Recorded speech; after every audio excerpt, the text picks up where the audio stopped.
Alright. This is not the actual information, which I did not get a chance to fix yet.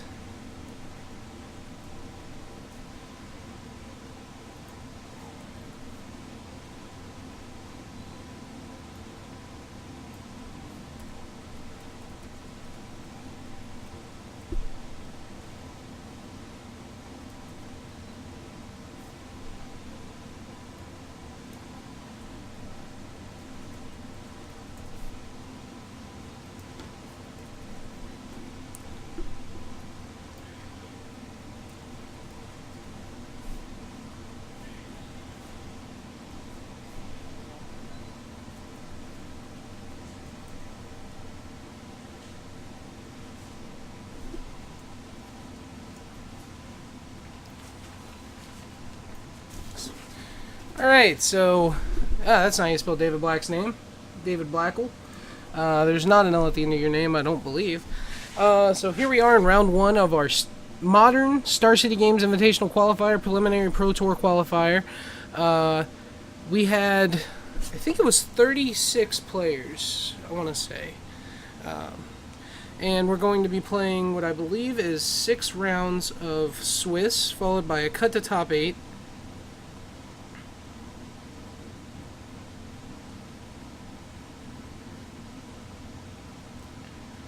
And it looks like Tom is going to take a mulligan, and David Black is still either debating his hand or he is going to keep it. Actually, I mixed these two up.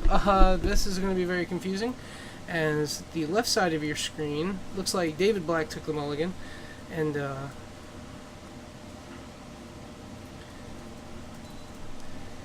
let's go ahead and fix that really quick, because that is not the case.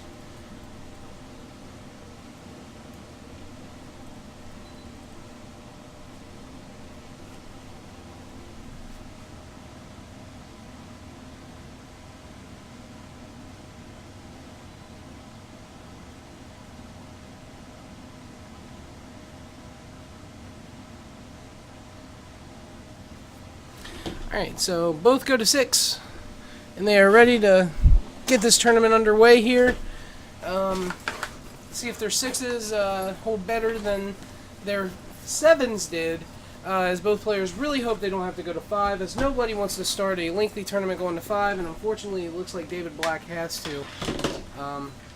So, as we saw last night, a mull to 5 does not mean anything. You can definitely see somebody absolutely devastate and control a game like you would not believe with 5 cards, as we saw Carter Newman do that last night. Carter will not be playing in this tournament, as he has already won a PPTQ. He cannot play in another one for the rest of this season. So congrats to that, or congrats to Carter for winning PPTQ. I think it was the one in Charleston a couple weeks ago. David's going to shock himself down to 18.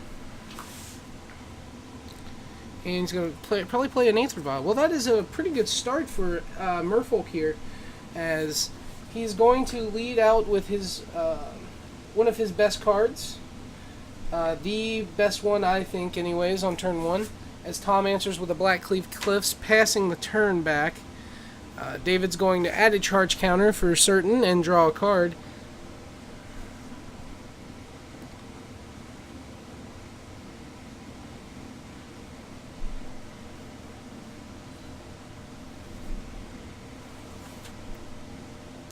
David needs to check Black Cleave Cliffs to read some wording, and he's going to play a Mutavault and follow it up with a Spreading Seas. So David gets to draw a card with the Spreading Seas trigger if he remembers it. In response, Tom is going to Architects of Will, and it looks like David might forget the draw trigger. Yeah, okay. So David, who is fairly new to playing Spreading Seas, I believe, didn't draw a card off of the seas itself coming into play. So we'll see if that, after a mull to 5, that is pretty huge.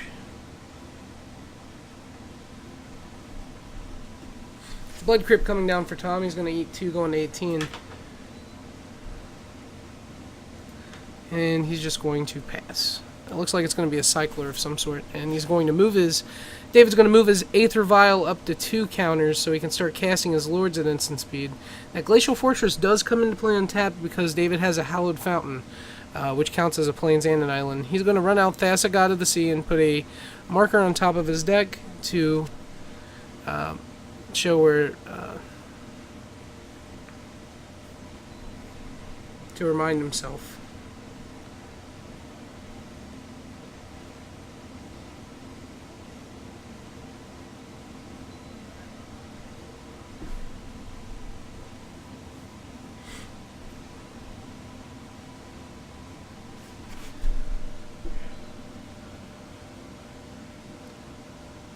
And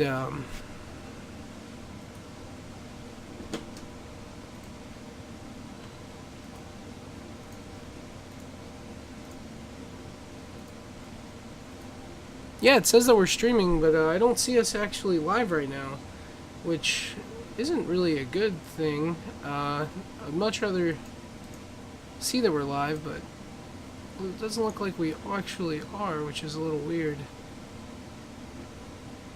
Yeah, it says we're offline. I'm not sure why. No, looks like we are streaming. It just still says we're offline though.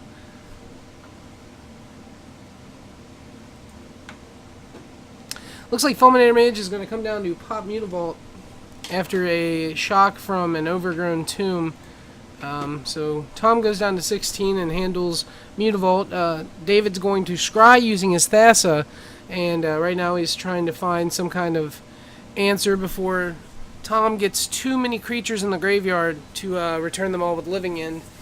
And it's exceptionally bad for David because he does not have any creatures in his graveyard, and he also has none in play. So he doesn't have any real threats going on. The only damage that Tom has taken, he's taken himself.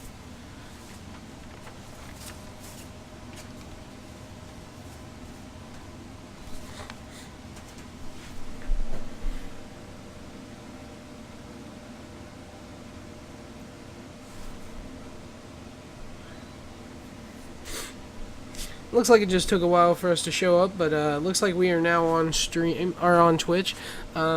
We have the score pad finally in the shot. I just now noticed that. I didn't notice it before, and it looks like he's going to put in Harbinger of Tides and untap and scry with Thassa, and he might keep that on top. It looks like a spell and not a land, but no, he ships it to the bottom. Draw for turn. He's going to keep his Violet too. I like that call. There's too many Lords in this deck for you to not keep it at 2. He's going to get in there for 2. Going to 14. Tom's going to go to 14, I should say, from the 2 damage from the Harbinger, and he's going to follow it up with a Hallowed Fountain tapped. And Tom is going to be cycling probably Deadshot Minotaur. Or no, that's Monstrous Carabid, I believe is the name of it. There's a lot of those Alara Reborn cycle cards, and that's what Living End does. It puts all of these, Architects of Will, another example. He's going to get a draw card, and I'm surprised he didn't actually use the blue from the Spreading Seas to pay for the Architects to leave a red and a black up. But he draws for turn, and the point of this Living End deck is to put a bunch of different high power creatures into your graveyard with the cycle ability. Like, for example, there's another Monstrous Carabid, which is a 6/5, I believe, something like that. And after, you get so many creatures in your graveyard, you get to play a Cascade spell. You either play Demonic Dread or Violent Outburst. And Demonic Dread, I believe, says it says target creature can't block, and it has Cascade, and it costs 1 red black, and the only Cascade target in the deck is Living End. So whenever you play one of your 2 Cascade spells, you Cascade into the Living End, and it's the same effect as Living Death. I think that's the name of that card, the original one. So each player sacrifices all creatures in play, and then returns all creatures from their graveyards to the battlefield. And that was a pretty good draw for David, as he gets his Relic of Progenitus. And Tom, if he has the Violent Outburst, I think he has to do it right now in response to the Relic. Otherwise, he's not going to get these creatures back. And it's also going to wipe out a Harbinger of Tides. I'm not sure what will happen if he doesn't do it. So Tom's making sure he's going to think about it before he does anything. He definitely wants to maximize the value of his spells. And yes, he's going to cast Violent Outburst, and that's going to Cascade.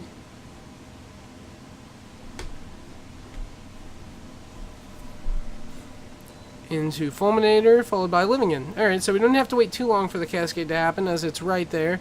Cascade resolves. You put all exiled cards from Cascade back on the bottom of the library in a random order. So Living In's going to go on the stack, and David's going to respond with Relic. But I believe that the Violent Outburst was being cast in response to the Relic. So it all depends on if Tom said that Relic resolves, because this is competitive rules enforcement that will actually... yeah, the Relic was on the stack, it looks like. And so David is in a very bad spot.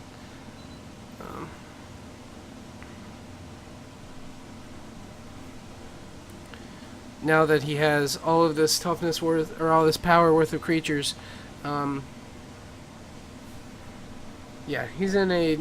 David's in a difficult spot now.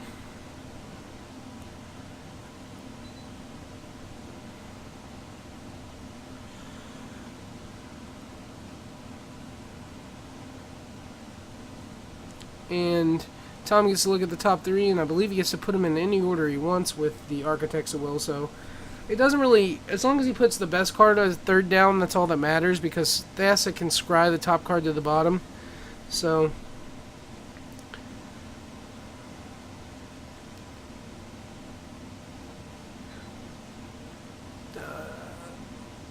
yeah, just passes back because he can't attack. Or, he doesn't even pass.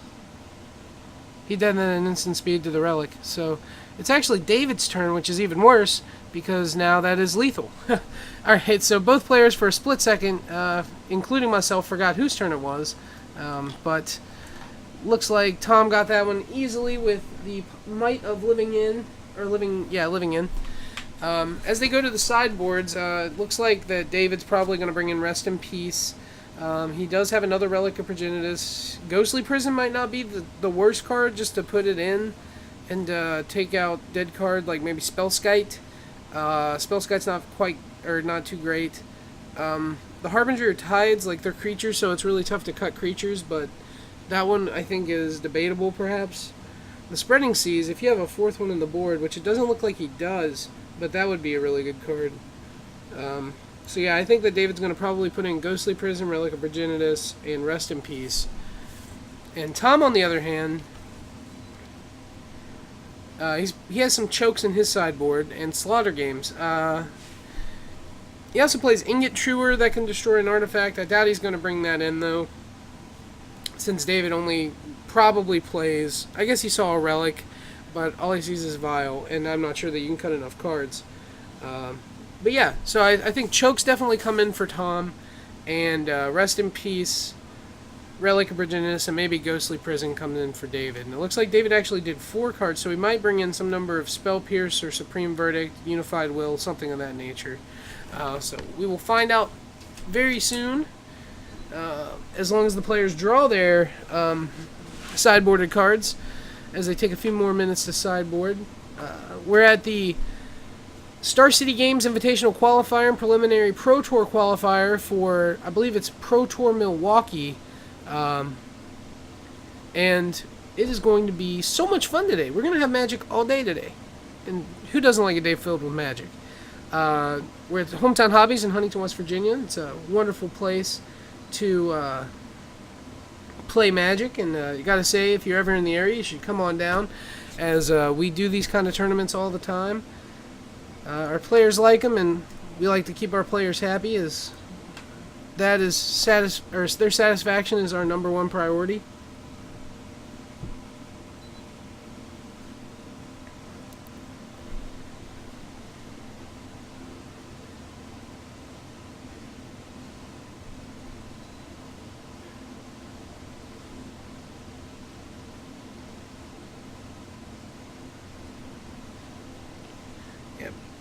Looks like Tom is ready to go. He knows what his plan wants to be. He knows that if he lands a turn 3 choke against this deck, and especially if they don't have an Aether Vial, it's probably going to be game over.